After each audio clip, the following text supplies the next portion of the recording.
So Kathy, my next question I have for you is how do you create a file from scratch? There's really a couple of ways. Probably the most straightforward is to go to the File tab. Let's go ahead and do that. Okay. And then you'll see a New option. Go ahead and click on New. Oh wow, there's a lot of different options here to choose from. And all of those are built-in Excel templates, and we're going to talk more about templates later, but most of the time you're just going to pick that blank workbook, which is the first one. Okay. And now we can start entering data. Yep. If you do this a lot, I'll also remind you that you could add a shortcut to the Quick Access toolbar. If you click on the down arrow where we added the open icon, there's also one for new. So if you added that, then you could just click on the icon to add a new workbook in the future. Okay. We're just going to start typing and enter a little bit of data. Okay. So we're just going to start in A1. Let's type in the word product. Just go ahead and start typing, and I'm going to point out a couple things to you as you do that. Now, as you type, you'll see that you have a blinking cursor in the cell. You'll also notice that you see the word product up on the formula bar. Yep. So we're going to be talking more about that later, but just keep an eye on that formula bar. Now, as of right now, Excel does not see the data. It doesn't know it's there. It's not going to read it. If it's a formula, it's not going to add it up. Excel doesn't see it until you enter it. Okay. And you enter it just a couple of ways. The most obvious would be hit enter. Exactly. So let's go ahead and do that. Good. Now, if you want to go across, of course, you could also use your tab key. That's going to do exactly the same thing. Let's enter the word laptop. Go down to the next cell. I just hit enter after I typed laptop. Good. And then let's put in monitor. Okay. There is another way to enter the data without using tab or enter. Now, it's a little bulkier because you have to reach for your mouse when you're typing. But if you look on the formula bar, you will see the check mark. If you click on that, that's actually going to enter your data as well, but not go anywhere. Oh, okay. Now what's the X here on the left? That would cancel it. So if you changed your mind about typing in that cell, you could just hit that X. And by the way, my favorite key in Excel, escape, is the same as that X. So if you changed your mind as you type, you could also just hit escape. Go ahead and click in B1. Type in the word quantity, and you'll notice that that X is now accessible. Oh, okay. Yes. So why don't you click on that or hit your escape key. Go ahead and click on the X. Oh, it just deletes it, just like that. Exactly. That was before you ever entered it. Okay. So we're just going to go ahead and enter a little bit more data here, and then we'll talk about some of the data types. So you have a baby spreadsheet. We're not going to do any more typing here, but we obviously need to save this now. So of course you have to save your data. Okay. Save early, save often. Yes. Again, a couple ways that you can save. You do have the save icon up there on the Quick Access toolbar.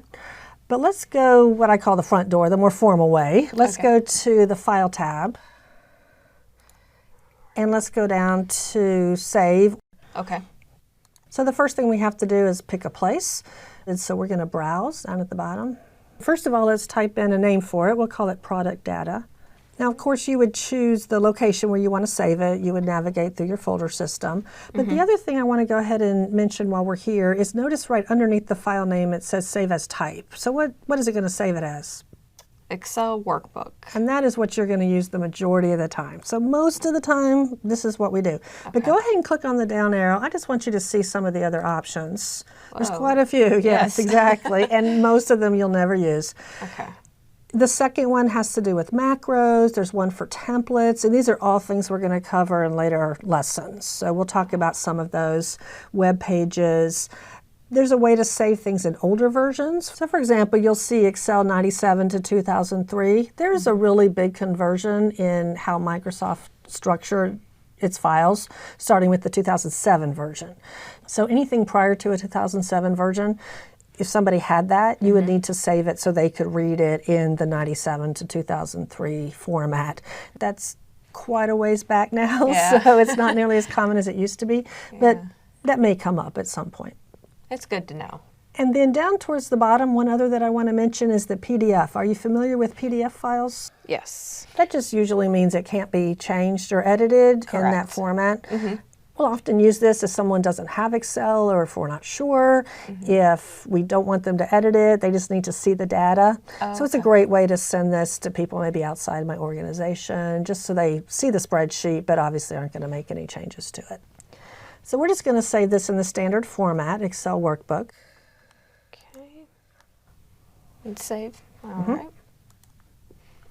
Great. And if you look across the title bar, it'll now tell you that the name is product data and it's been saved. Okay, now what's this autosave up here in the corner? It's exactly what it sounds like. It means from here on out, Excel's just going to be saving this in the background. So you may notice periodically across the bottom, it's saving that file so you won't lose anything. Now, in the desktop version of Excel, you actually have to turn this on. You'll notice that it's off by default. So if you click on that, it's going to turn it on. So if you have a OneDrive account, you would just select your OneDrive account here, and now your autosave is turned on.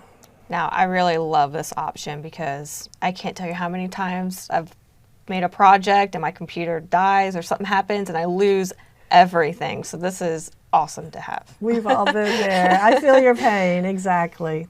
There's one more thing about working with files that we need to mention. We're going to swap over to another file that we have open.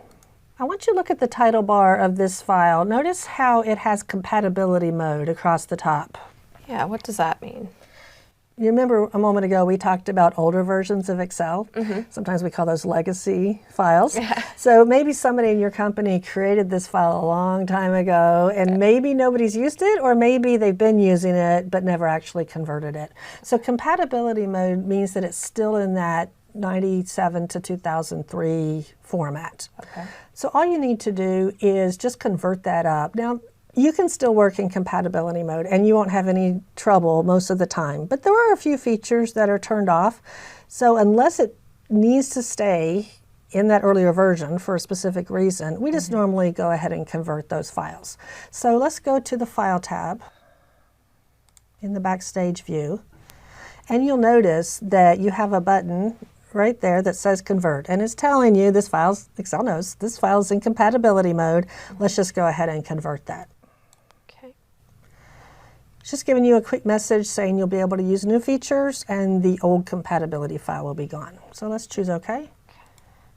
And it just told you that you were successful. Great job. So now I notice it doesn't say compatibility mode on here, which means I'm able to use all of the tabs here on this spreadsheet. Right, so all the new features are going to be available to you and you won't have to worry about converting anything. You created a new spreadsheet, you saved it, we converted one, so now you know how to save them and create them. Let's start actually working with some data now.